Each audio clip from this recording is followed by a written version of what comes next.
So we are here at the Atlanta Community Food Bank, and this is our main warehouse. It's full of food for the most part, as you can see, but we can hold up to 5 million pounds of food if every piece of this shelving is completely full. As you can see, not everything is full, and so that is one of the main things that we try to maintain, and it comes in and goes out within about 4 to 5 weeks. So everything you see here will actually be out of the door into the families in the next 4 to 5 weeks. So how big is your network? I mean, the Atlanta Community Food Bank has over 600 partner agencies, which are other nonprofits that feed people directly. It's food pantries, it's the soup kitchens, people with on-site feeding programs. A lot of them are faith-based organizations, churches, and that sort of thing that we support.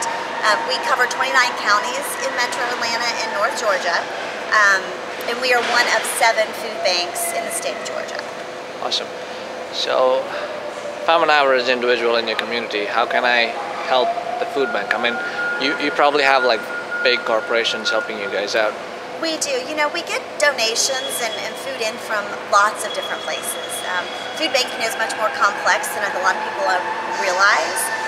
Some of it is from government sources. We do provide and work with USDA to provide food, commodities, things like that. But we also have donations from corporations and the community. You know, a lot of people do food drives on a regular basis, whether it's a company food drive or a church or individual. We have Boys and Girl Scouts that do food drives, and so we really do get food in from a lot of different places. A lot of the grocery stores, you know, the Kroger's, Publix, Walmart. You know, we have partnerships with a lot of them throughout the cities. Awesome.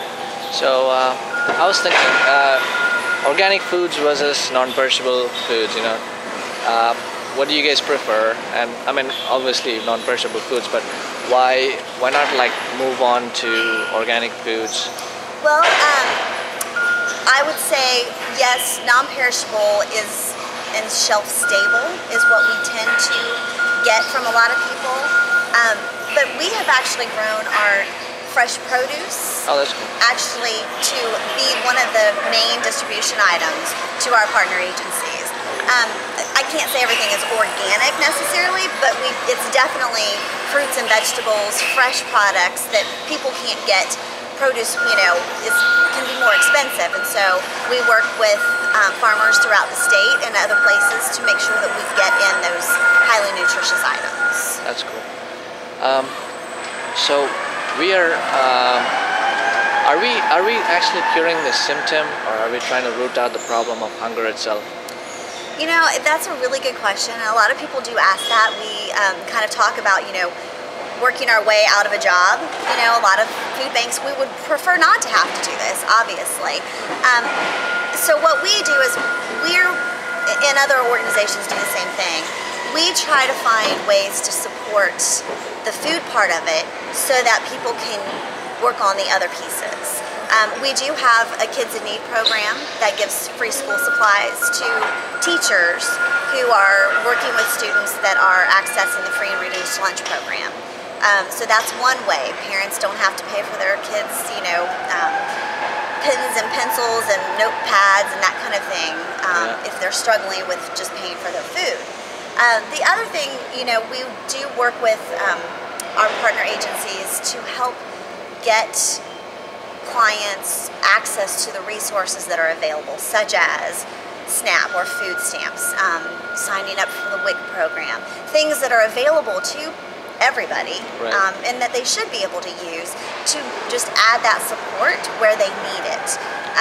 You know, it is very important to us to help them get on their feet, and you know, if people don't have food, that's all they can think about. So if we can help supply that piece of it, then maybe they can concentrate on going back to school, or how are they going to pay their bills, or doing that interview that they need, and having the energy to do that, and not be focused on just the fact that they're starving.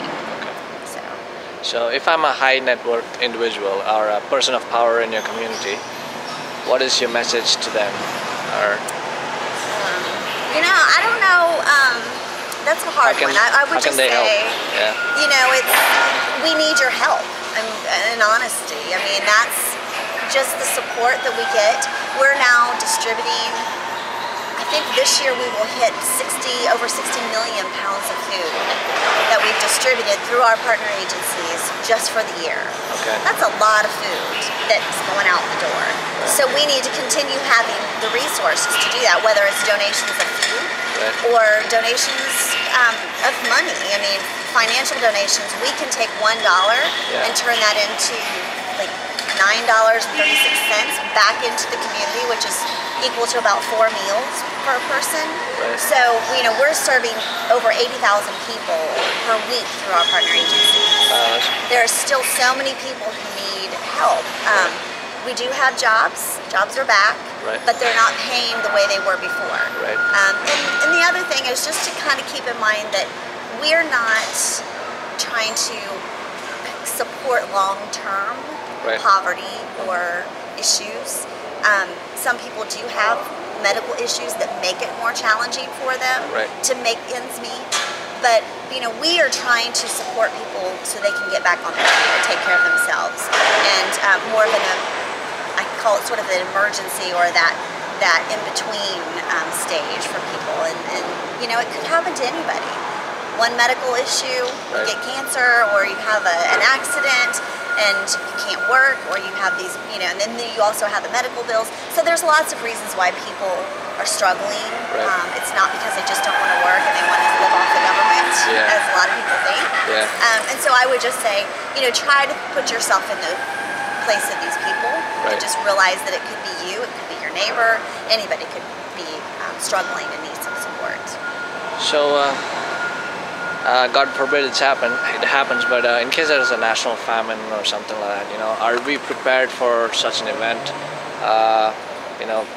Do we have like a network of food banks across the country that are prepared for an emergency, national emergency, or just like, is it only like locally networked? Well, no, we are, the Atlanta Community Food Bank is part of Feeding America, which is a national hunger relief organization. Right.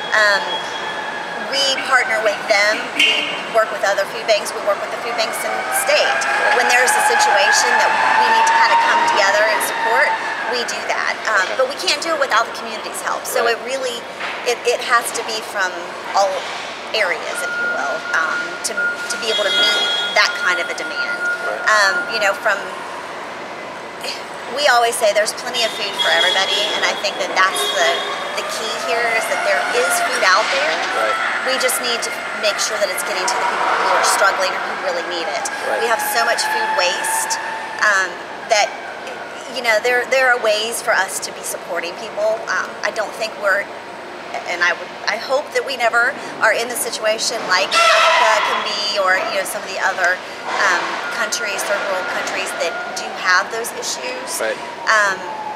But I would hope that there's enough of us and there's Right. enough support from everybody in the Right. community and across the country that we would be able to come together and support those people. That's cool. My last question for you: how do we ensure that these are charitable organizations? How do we ensure that there is no corruption, or like we make sure that the money that's being donated or the food that's being donated goes to the right people, and make sure that the partner organizations are doing the right thing, being good stewards. Absolutely. Well, first of all, I will say that for every dollar donated to us, I believe we are putting 95 cents back into our services. So that's a lot, first of all. We are a 4-star Charity Navigator organization, so that's a great place for people to go and look in their own communities.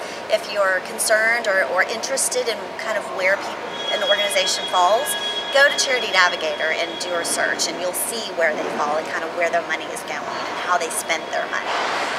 Our partner agencies, we do go and visit them and kind of do surprise visits and things like that, just to say, kind of see what they're doing. And we do have rules and regulations, and that comes down from Feeding America as well. And we kind of partner with them to make sure that the things that need to be done are being done by those organizations. Sweet. All right, Angie, thank you very much for your time. Thank you. All right.